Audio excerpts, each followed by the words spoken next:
Olá, meu nome é Laura Bolfler. Meu nome é Gabriel do Campes, nós somos do Instituto Federal do Paraná e os nossos orientadores são Fábio Lucas da Cruz e Júlia Glaciela.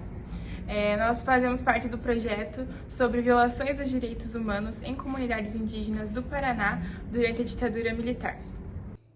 Nosso projeto de pesquisa analisa invasões de terras, tortura, censura e assassinato de representantes dos povos Guarani, Xetá e Caigangue, no Paraná, no período de 1964 até 1985. É fundamental conhecer as histórias e culturas dos povos originários tradicionais para desconstruir os estereótipos e valorizar a resistência indígena nas lutas pelos seus direitos na atualidade. Embora a Constituição de 1988 garanta aos indígenas o direito às terras que eles tradicionalmente ocupam e o direito de manter as suas culturas e tradições, ainda são recorrentes violações e crimes contra os povos originários. Em 2019, foi realizado um relatório pelo CIMI, Conselho Indigenista Missionário, que relatou cerca de 256 casos de invasões possessórias e exploração ilegal de recursos em terras indígenas, além de 113 casos de assassinatos. Isso mostra que essas violações ainda persistem no nosso país nos dias de hoje. Os principais objetivos são identificar as violações dos direitos humanos de indígenas no Paraná, como o Ixetá, Caigangue e Guarani, entender as estratégias de resistência dos povos indígenas do Paraná diante da violência estatal e também apresentar à comunidade mais informações sobre a história, a cultura e também sobre as violações dos seus direitos, que ainda persistem muito no país. Inicialmente, nós fizemos análises bibliográficas sobre a história indígena no Brasil, especialmente durante o período ditatorial. Os principais autores que nós analisamos foram a Manuela Carneiro da Cunha, o Lúcio Tadeu Mota e o Rubens Valente, com seu livro Os Fuzis e as Flechas. Também analisamos os jornais da época, como o Diário da Tarde e o Diário do Paraná, que estão disponíveis na Hemeroteca Digital Brasileira. Também analisamos as comissões estadual e nacional da verdade, que estão disponíveis online. Fizemos a análise de relatórios produzidos pela ONU e pelo CIMI, bem como relatos da FUNAI e o relatório Figueiredo. Também analisamos os documentos disponíveis no Arquivo Público do Paraná.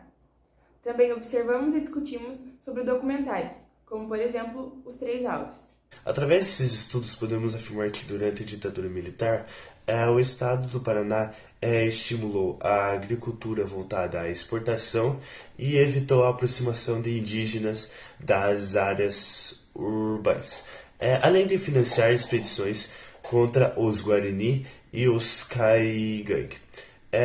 No esbulho de terras indígenas, sobre a premissa do vazio demográfico, que consideravam o interior do estado do Paraná inabitado, cuja ocupação seria fundamental para o progresso e desenvolvimento do país. Além disso, o Estado brasileiro ele visou sempre garantir a tutela sobre o nativo e as diferentes culturas dos povos originários, que não foram respeitados, e muita corrupção, censura durante a ditadura que fizeram que eles contribuíssem para a permanência do genocídio indígena. Em 1910, foi criado o SPI, Serviço de Proteção ao Índio, com o intuito de contatar, pacificar e proteger os indígenas do Brasil. Porém, em 1967, foi instaurada uma investigação sobre denúncias de assassinatos e corrupção dentro do SPI. Essas denúncias incluíam espancamento, assassinato, estupro, tráfico de indígenas, trabalho escravo e torturas, além de dilapidação do território e corrupção dos bens públicos. Essas denúncias ganharam espaço nos jornais da época. Então, o governo militar acabou com o SPI e instaurou a FUNAI, Fundação Nacional do Índio. Porém, a FUNAI ela era composta, em sua maioria, por ex-integrantes do SPI, que continuaram o antigo esquema de torturas, assassinatos e genocídios indígenas. Dentre eles, as crises epidêmicas, que eram causadas pela falta de higiene durante as expedições de contato, que geravam surtos de malária, tuberculose, gripe e varíola. A promulgação da Lei 5.968 ela fez com que a política indigenista tornasse ela mais agressiva. No caso, foram criados presídios específicos para indígenas. No Paraná, existem 3 etnias indígenas, os Guarani, os Xetá e os Caigangue, os quais somam 13.300 indígenas, aproximadamente, dos quais 70% são Caigangue. Os Xetá sofreram um extermínio e hoje há cerca de 90 sobreviventes. O caso do Xetá são genocídios causados por empresas colonizadoras que invadiam as suas terras e matavam os nativos, ateando fogo nas cabanas e atirando com armas de fogo. Durante o regime militar, podemos destacar no território paranaense a construção da hidrelétrica de Itaipu, que causou a expulsão dos guaranis em suas terras, e os conflitos agrários entre indígenas, madeireiros e também fazendeiros. A construção da hidrelétrica de Itaipu ocorreu entre 1970 e 1982 e inundou cerca de 135 mil hectares de terras, dentre elas territórios indígenas. Na área afetada, haviam territórios que foram inundados e que eram considerados sagrados para os indígenas Guarani, como as 7 Quedas. A remoção forçada dos indígenas da terra Ocoí-Jacutinga para a reserva Ocoí trouxeram diversos problemas, como surtos de malária, intoxicação pelos agrotóxicos, desnutrição infantil e ausência de espaço para abrir roças, o que levou ao óbito de diversos Guarani. Esses fatores são consequências diretas da construção da hidrelétrica de Itaipu. Além disso, a Itaipu esteve diretamente ligada com a queima de roçados e casas Guarani a fim de expulsá-los da área. O processo de recuperação de propriedade e pagamento de indenizações ainda está em pauta no Ministério Público Federal. Hoje em dia, os Guarani do oeste do Paraná encontram-se em reservas indígenas, sem o direito às suas terras e sem a condição para a manutenção de suas culturas. Em muitas reservas indígenas do Paraná, ocorreram os conflitos entre poceiros, Guarani e Caigangue.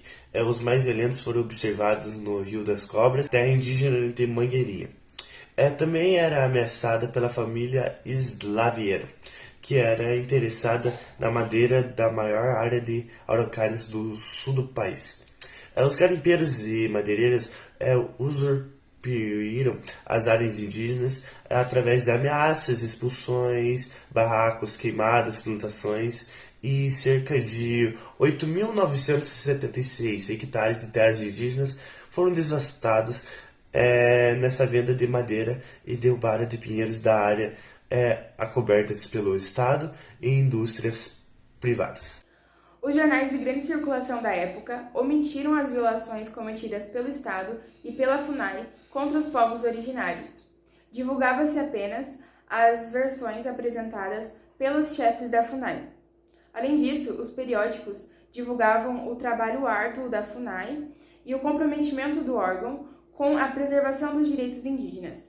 Além disso, utilizava-se o argumento de que as mortes indígenas eram inevitáveis devido ao contato com a civilização. O historiador Rubens Valente, ele fez um estudo dos crimes cometidos pelo Estado brasileiro contra os povos indígenas, ao contrário das negativas do governo da época, e dos genocídios que decorreram dos assassinatos, envenenamentos e inoculação de vírus para promover epidemias em locais de prisão, sequestros, incêndios propositais, entre outras ações criminosas. É preciso conhecer essas violações, lutar por justiça e reconhecer os processos de resistência dos povos indígenas, que ainda enfrentam desafios para preservar suas terras e culturas. Agradecemos a atenção.